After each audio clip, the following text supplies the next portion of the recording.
අද මම මේ පාඩමේ කියලා දෙන්න හදන්නේ ගණන් තුනකින් මහා පොදු සාධකයේ හොයන හැටි. හරිද? ගණන් තුනකින් මහා පොදු සාධකයේ හොයන හැටි.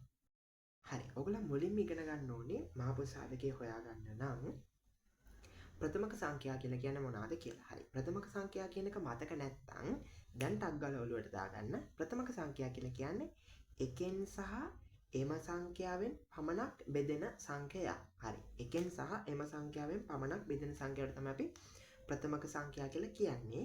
ඒ වගේම මතක තියාගන්න විශේෂ කාරණාවක් තමයි එක කවදාවත් ප්‍රථමක සංඛ්‍යාවක් වෙන්නේ නැහැ කියලා. හරිද?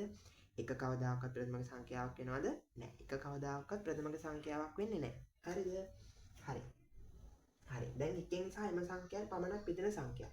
දැන් ඔන්න මම 1 ඉඳන් 10ට වෙනකම්ම ප්‍රථමක සංඛ්‍යා ටික කියලා දෙනවා. හරිද? 1 2 3 4 5 6 7 8 9 10. දැන් බලන්න මම කියවනේ 1 කියන්නේ ප්‍රථමක සංඛ්‍යාවක් නෙමෙයි කියලා. හරිද? 1 ප්‍රථමක සංඛ්‍යාවක් නෙමෙයි. 2 බලන්න.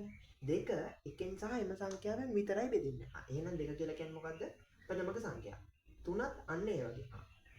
4 කියන එක එකෙනුයි එම සංඛ්‍යාවෙනුයි දෙකෙන් කියන තුනෙම බෙදෙනවා. එහෙනම් 4 කියලා කියන්නේ ප්‍රථමක සංඛ්‍යාවක් නෙමෙයි.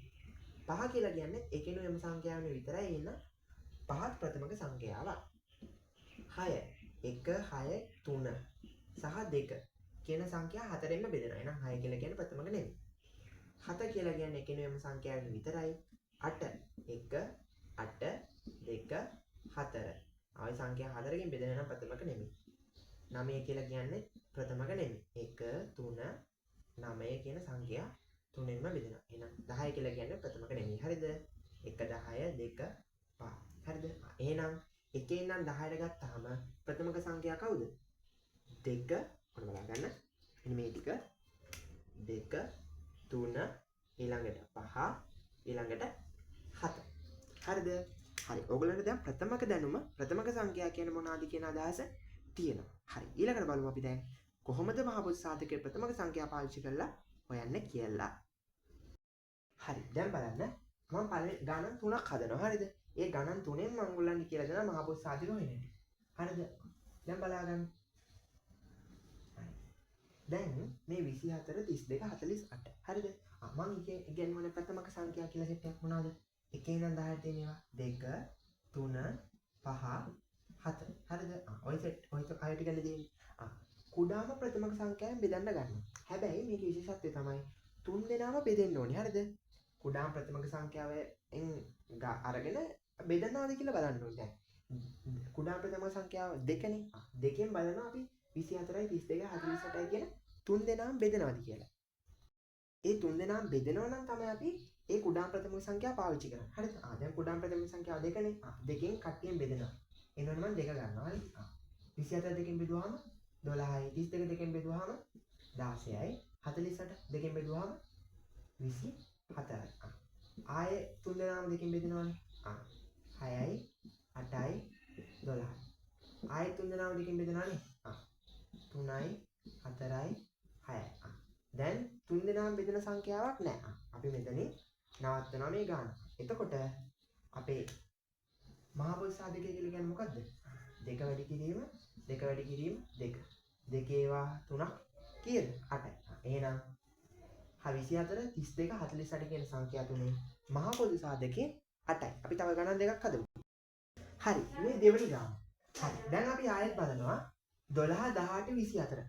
තුන් දෙනාම කුඩාම ප්‍රථමක සංඛ්‍යාවෙන් බෙදනවාද කියලා. 12ත් දෙකෙන් බෙදනවා 18ත් දෙකෙන් බෙදනවා 24ත් දෙකෙන් බෙදනවා. එහෙනම් අපි දෙකෙන් බෙදාගෙන යමු. 12 දෙකෙන් බෙදුවාම 6යි 18 දෙකෙන් බෙදුවාම 9යි 24 දෙකෙන් බෙදුවාම 12යි. 6යි 9යි 12යි. තුන් දෙනාම දෙකෙන් බෙදනවද?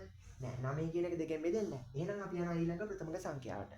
ඊළඟ ප්‍රථමක සංඛ්‍යාව තමයි 3. 6 3ෙන් බෙදුවාම 2යි 9 3ෙන් බෙදුවාම 3යි 12 3ෙන් බෙදුවාම 4යි. දැන් 2 3 4 කියන තුන් දෙනාකින් එක්කෙනෙක් තුන් දෙනාම බෙදෙන ප්‍රථමක සංඛ්‍යාවක් නෑනේ. තුන් දෙනා බෙදෙන ප්‍රථමක සංඛ්‍යාවක් නෑ. එහෙනම් අපි මේක නවත්තනවා. මේක නවත්තලා මොකද කරන්නේ? එතන මේගොල්ලන්ගේ මහා පොදු සාධකය කියලා කියන්නේ මොකද්ද? මහා පොදු සාධකය කියලා කියන්නේ මොකද්ද? 2 වැඩි කිරීම 3. තේරුණාද? 2 වැඩි කිරීම 3 කියලා කියන්නේ 6යි. හරිද? මේ තුන් දෙනාව ගන්නෙ නැහැ. හරිද? ගුණිතේට මේ තුන් දෙනාව ගන්නෙ නැහැ. 12 18 24 කියන තුන් දෙනාගේ මහපොසා කීයද? 6යි. ඔය දෙවෙනි ගාන. හරි. දැන් බලන්න අපි තුන්වෙනි ගාන. දැන් මොකද කරන්නේ? අපි මොකද කරන්නේ? කුඩාම ප්‍රථමක සංඛ්‍යාව ගන්නවා. කුඩාම ප්‍රථම සංඛ්‍යාව කීයද? 2. ඒකෙන් තුන් දෙනාම බෙදනවාද කියලා බලනවා. 18 බෙදනවා. 36ක් බෙදනවා. හැබැයි 27 බෙදනවද?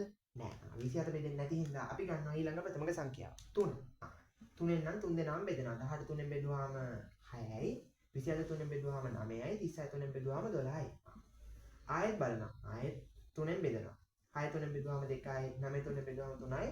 12 3ෙන් බෙදුවාම 4යි. 2 3 4 කියන තුන් දෙනාගෙන් කාවත් ආයෙ බෙදෙන පොදු ප්‍රථමක සංඛ්‍යාවක් තියෙනවද? නැහැ. එහෙනම් අපි මෙතනින් ගණන ගත්තා.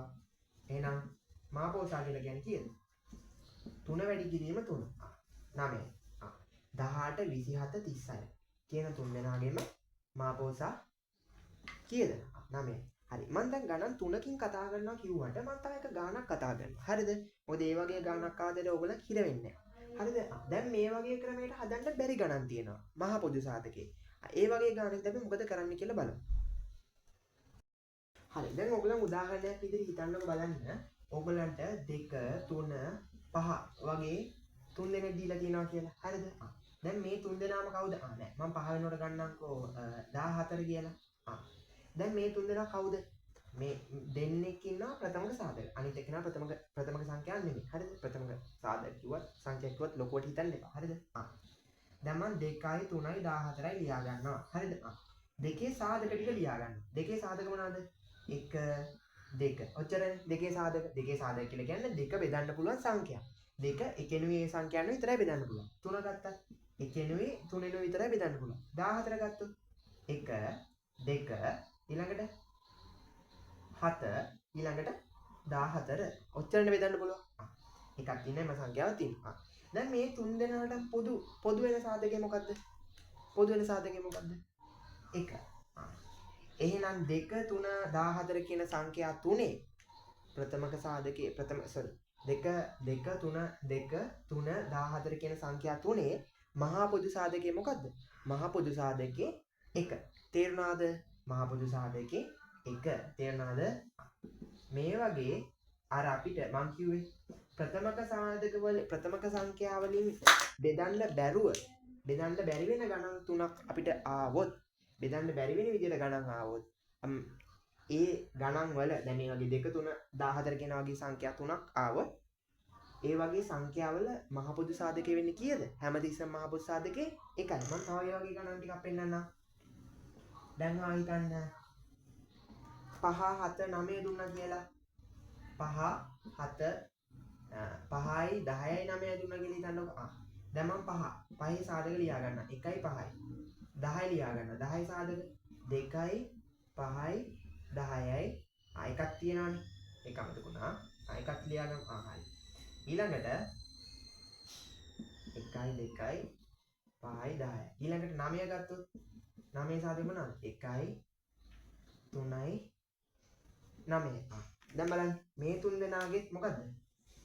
මේ බලන්න මේ තුන් දෙනාටම පොදු වෙන සාධකේ එක විතරයි. තේරෙනවද? එහෙනම් මේගොල්ලන්ගේ මහ පොදු සාධකේ කීයද? 1යි. මේවා නිකන් හරි දීලා තියෙන සංඛ්‍යා දෙකකින් එකක් ප්‍රථමක සංඛ්‍යාවක් වුණොත් අනිවාර්යයෙන්ම ඒ සංඛ්‍යා දෙකේ මහ පොදු සාධකේ කීයද වෙන්නේ? 1. තේරෙනවද? දැන් මේ බලන්න 10 9 කියන එකේ සාධක ගොඩක් තිබ්බා. හැබැයි ඒගොල්ලන්ගේ එක සංඛ්‍යාවක් ප්‍රථමක සංඛ්‍යාවක් වුණා. මේ බලන්න 5 කියලා කියන ප්‍රථමක සංඛ්‍යාවනේ. එතකොට ඒගොල්ලන්ගේ මහ පොදු සාධකේ කීයක් වුණාද? 1 වුණා. දැන් ඕගොල්ලන්ට ඕනම ගානක් දුන්නොත් මහ පොදු සාධකේ හොයාගන්න පුළුවන්.